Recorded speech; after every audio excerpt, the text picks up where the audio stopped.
என்னை வாழ வைத்துக் கொண்டிருக்கும் யூடியூப் சேனல் நேயர்களுக்கு நன்றியும் வணக்கமும். நியூ சினிமாலயா சேனல் நேயர்களே, போற்றுவார் போற்றட்டும், புழுதிவாரி தூற்றுவார் தூற்றட்டும், என் கடன் உண்மை செய்திகளை உறக்கச் சொல்வதே.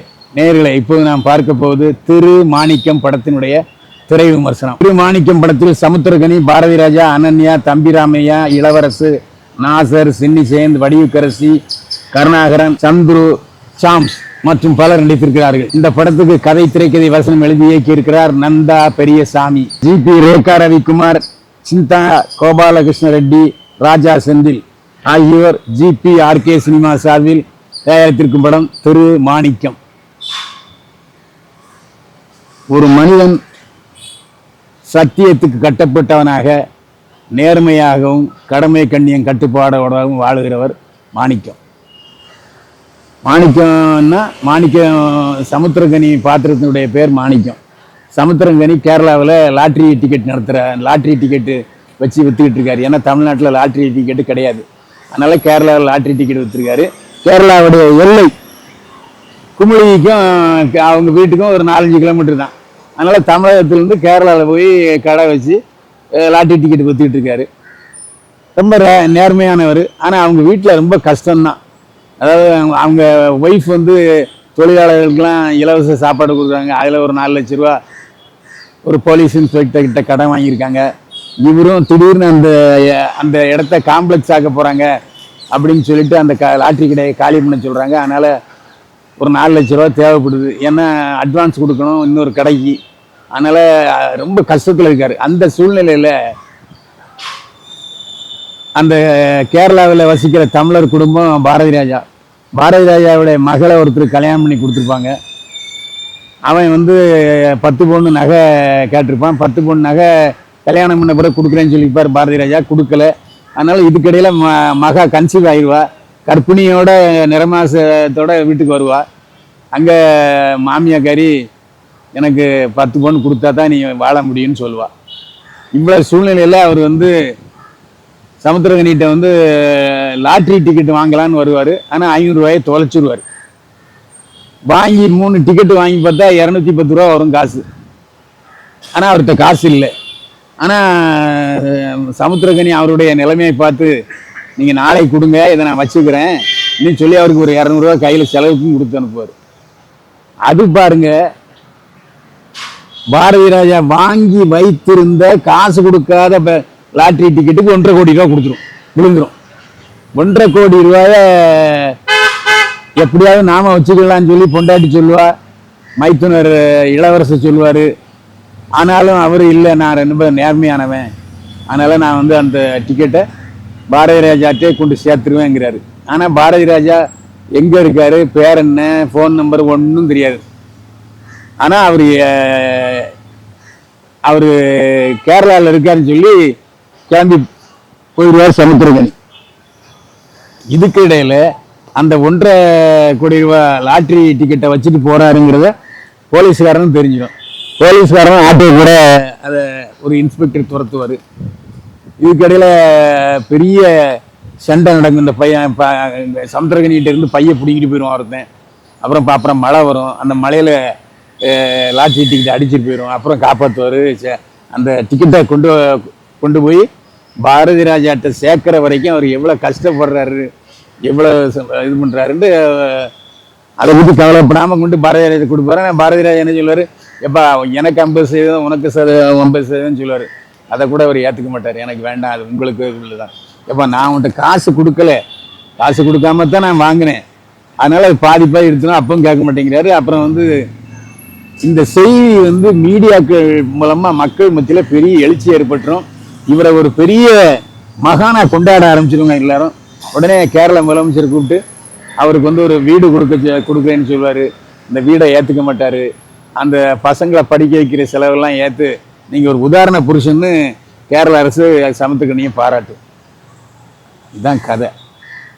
ஏன் இந்த கதையை பூரா சொல்லி முடிச்சேன்னா, அந்த அளவுக்கு கதை நேர்த்தியான கதை. ஒரு உண்மையான காந்தியவாதியுடைய ஒரு கதை. ஹரிச்சந்திரன் இருந்தான்னா எப்படி இருக்கும்? ஹரிச்சந்திரன் எவ்வளோ கஷ்டப்பட்டான். அந்த ஹரிச்சந்திரன் உண்மை சொன்னதுக்காக கஷ்டப்பட்டான். அதே சமயத்தில் இந்த நேர்மையாக நடந்து கொள்ள வேண்டும் என்று சொல்லி இந்த சமுத்திரக்கனி இவ்வளோ கஷ்டப்படுறாரு. இந்த படத்தை நீங்கள் வந்து பார்ப்பதன் மூலமாக நேர்மையை உங்கள் மனதில் விதைக்கிறீர்கள் என்பது அர்த்தம். அதாவது இந்த மாதிரி படங்களை நீங்கள் குழந்தைகளோட பார்க்கும்போது அந்த குழந்தைகள் மனதில் நாமளும் உண்மையை சொல்லணும், நாமளும் நேர்மையாக நடந்துக்கணுங்கிற ஒரு எண்ணம் ஏற்படும். இந்த படத்தில் சமுத்திரக்கனி எத்தனையோ படத்தில் வில்லன் நடிச்சிருக்காரு, கதாநாயகன் நடிச்சிருக்காரு. ஆனாலும் இந்த படத்தில் அவர் நடித்த மாதிரி நான் எந்த படத்துலையும் நடித்து பார்க்கவே இல்லை. பிகினிங் டு எண்டு நூல் பிடிச்ச மாதிரி ஒரு நல்ல நேர்மையான லாட்ரி வியாபாரியா சத்தியவந்தனா வாழ்ந்திருக்காரு சமுத்திரக்கனி. இந்த படத்துக்கு அவருக்கு உரிய பரிசு என்னன்னா சிறந்த நடிகருக்கான விருது சமுத்திரக்கனி கிடைக்கணும். அந்த அளவுக்கு நல்ல நேர்மையாக நடிச்சிருக்காரு. அதாவது யதார்த்தமான நடிப்பு, ஓவர் ஆக்ஷன் எந்த இடத்துலையும் கிடையாது. ஒரு இயல்பான மனிதன் எந்த அளவுக்கு நடந்து போனால் அந்த அளவுக்கு நடந்திருக்காரு சமுத்திரக்கனி. ஆகா ஓஹோ பேஷ் பேஷ். அப்புறம் வடிவுக்கரசி, பாரதி ராஜாவுடைய மனைவி, பாரதி ராஜா அறிமுகப்படுத்திய வடிவுக்கரசி பாரதி ராஜாவுக்கு ஜோடியாக நடிச்சிருக்காங்க. அடேங்கப்பா, அந்த கிழவி நடிப்பு பிரமாதம். அதே மாதிரி பாரதி ராஜா முகத்தை பார்க்கும் போதே நமக்கு ஐயோ பாவமாக இருக்கு, இந்த மனுஷன் ஏன்யா நடிக்கிறாரு, நடிக்கல வாழ்ந்திருக்காரு. அதாவது நடக்கும்போது சரி, ஏன்னா வயசு 75 வயசு ஆகிப்போய் 80 வயசு ஆகிப்போச்சு. அந்த அளவுக்கு மிக திறமையாக பாரதி ராஜா இந்த படத்தில் ஒர்க் அவுட் பண்ணியிருக்காரு. அதே மாதிரி இந்த படத்தில் இளவரசு சமுத்திரக்கனியுடைய மச்சான், அவர் எப்போ பார்த்தாலும் ஷேர் மார்க்கெட்டில் இன்வெஸ்ட் பண்ணுன்னு சொல்கிற ஆசாமி. மச்சினை இவ்வளோ கஷ்டப்படுறாரு, அவர் ஜாலியாக இருக்காரு. ஆனால் எந்த உதவியும் பண்ண மாதிரி தெரியல. ஆனாலும் ஒரு மச்சினை அவர் கூட இருக்காரு. அதில் ரொம்ப நீட்டாக நடிச்சிருக்காரு இளவரசு, அதில் எந்த சந்தேகமும் இல்லை. கதாநாயகியாக அனன்யா நடித்திருக்கிறார். காதல் டூயட்லாம் கிடையாது, மிகச்சிறப்பாக நடித்திருக்கிறார் அனன்யா. ஒரு யதார்த்தமான மனைவி, ஒரு ஏழை லாட்ரிக்காரனுடைய மனைவி என்ன நினைப்பாங்கிறத வெளிப்படுத்தியிருக்கிறார் அனன்யா. அதே மாதிரி கணவன் எனக்கு ஃபோன் பண்ணி எடுக்கலைங்கும் போது ரொம்ப உணர்ச்சி வசப்பட்டிருக்கிறார் அனன்யா. மிகச்சிறப்பான நடிப்பு. அதேமாதிரி தம்பிராமியா இந்த படத்தில் ரொம்ப வித்தியாசமான கேரக்டர், லண்டன் டைரக்டரு. அதாவது நோ நோ நோ நோ எனக்கு பக்கத்தில் யாராவது தூங்கினா பிடிக்கான்னு சொல்லுவார், அவரே தூங்கி விளைவார். அப்புறம் அவருடைய ஸ்டைல் ஆஃப் ஆக்டிங் இருக்கு, தம்பிராமியா ஸ்டைல் ஆஃப் ஆக்டிங் பிரமாதம். அவர் டைரக்டராக இருந்து சக்ஸஸ் ஆகலை, ஆனால் துணை நடிகராக இருந்து இப்போ இந்த மாதிரி கேரக்டர் பண்ணும்போது அவருடைய திறமை நன்றாக வெளிப்பட்டிருக்கிறது. தம்பிராமியாவுக்கு பாராட்டுக்கள். நாசர் 3 கட்டங்களில் வந்தாலும் அட்டகாசமான நேர்மையான உண்மையான ஒரு முஸ்லீம். ஒரு முஸ்லீம்கள் எப்படி நடந்து கொள்ள வேண்டும், எப்படி வாழ வேண்டும் என்பதற்கு எடுத்துக்காட்டாக திகழ்கிறார் நாசர். அவரு கஷ்டப்பட்டாலும் மற்றவங்களுக்கு சாப்பாடு கொடுக்குறாரு. அதாவது ஒரு ஃப்ளாஷ்பேக் வருது, அந்த ஃப்ளாஷ்பேக் நம்ம சொன்னால் நல்லா இருக்காது. அந்த ஃப்ளாஷ்பேக்கில் நாசர் தான் சமுத்திரக்கனியை ஒரு மனிதனாக்குகிறார். அந்த மாதிரி ஒரு நல்ல கேரக்டரு. சின்னி ஜெயந்த் பாதிரியாராக வர்றாரு. பாதிரியாரும் மனுஷன் தானே ஐயா, ஏப்பா பாதி பணத்தை எடுத்துக்கப்பா, கொஞ்சம் ரூபாய சர்ச்சுக்கு டொனேஷன் கொடுத்து நீ மன்னிக்கப்பட்டவன் ஆயிடுவார். அப்போது கொஞ்சம் வெறுப்பு தான் வருது, இருந்தாலும் மனிதன் தானே. அவர் என்ன பாதிரியார்னா மேலே இருந்த பூச்சாரு இல்லை இயேசு பாதிரியாரை உருவாக்குனாரா? இல்லை, அவர் சொல்லும்போது ரொம்ப யதார்த்தமாக இருக்கும், ரொம்ப சாஃப்டாக பேசுவார். அதேமாதிரி முதலமைச்சர்கிட்ட அந்த பரிசு வாங்கும்போது மாணிக்கத்தை பாராட்டும் போது சின்னி ஜெயந்த் காமெடி நடிகராக இருந்து இப்போது மிகச்சிறந்த கொழுப்பு நடிகராக ஒருவருக்கு அடித்தளம் போட்டிருக்கிறார். அதுக்கு இந்த படம் உதவி இருக்கு. அதுமாதிரி படத்தினுடைய வெளிப்பதிவாளர் சுகுமார், அடேங்கப்பா, கேரளா வெள்ளம், கேரளாவுடைய பசும்பு, அந்த பச்சை பசேல் மலைப்பிரதேசம், குமிழி, எல்லா இடத்தையும் நல்லா காமிச்சிருக்காரு.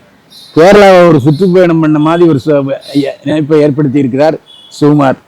ஆனால் படத்துக்கு ஒளிப்பதிவு வலதுகரமாக செயல்பட்டு இருக்கிறது, அதில் எந்தவித சந்தேகமே இல்லை. மிகச்சிறப்பான ஒளிப்பதிவு. இந்த படத்துக்கு நந்தா பெரியசாமி கதை திரைக்கதை வசனம் எழுதி இயக்கியிருக்கிறார். அவர் ஏற்கனவே மீடியாவில் இருந்தவர், பத்திரிகைக்காரராக இருந்தவர். ஒரு நல்ல கதையை எடுக்க வேண்டும் என்ற முயற்சியோடு இந்த படத்தை எடுத்திருக்காரு. அதனால் தயாரிப்பாளர்கள் மிகச்சிறந்த தயாரிப்பாளர்கள் கிடைத்திருக்கிறார். அதே போல் செந்தில்வேல் இந்த படத்தை வாங்கி ரிலீஸ் பண்ணுறாரு. அதுவும் பாராட்டுவதற்குரியது தான். இந்த பஸ் டிரைவராக வருகிற சாம்ஸும் நல்லா கலகல போட்டுக்கிறார். ஒவ்வொரு நடிகர்களும் தங்களுக்கு ஏற்ற பாத்திரம் அதை மிகச்சிறப்பாக செய்திருக்கிறார்கள். ஸ்ரீமன் அவர் அம்மாம்பரிய உடம்பு வச்சுக்கிட்டு யானையை கண்டு பயப்படுறது போல ரொம்ப பிரமாதமா இருக்கு. எல்லாருமே நல்லா நடிச்சிருக்காங்க.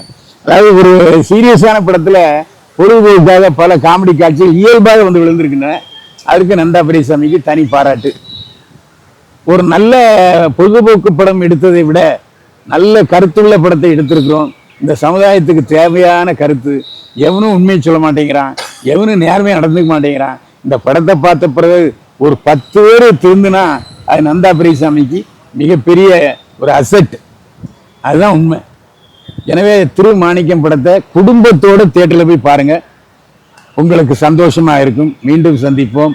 வாழ்க வளமுடன். இந்த வீடியோ உங்களுக்கு பிடிச்சிருந்தா லைக் பண்ணுங்க, கமெண்ட் பண்ணுங்க, ஷேர் பண்ணுங்க, சப்ஸ்கிரைப் பண்ணுங்க.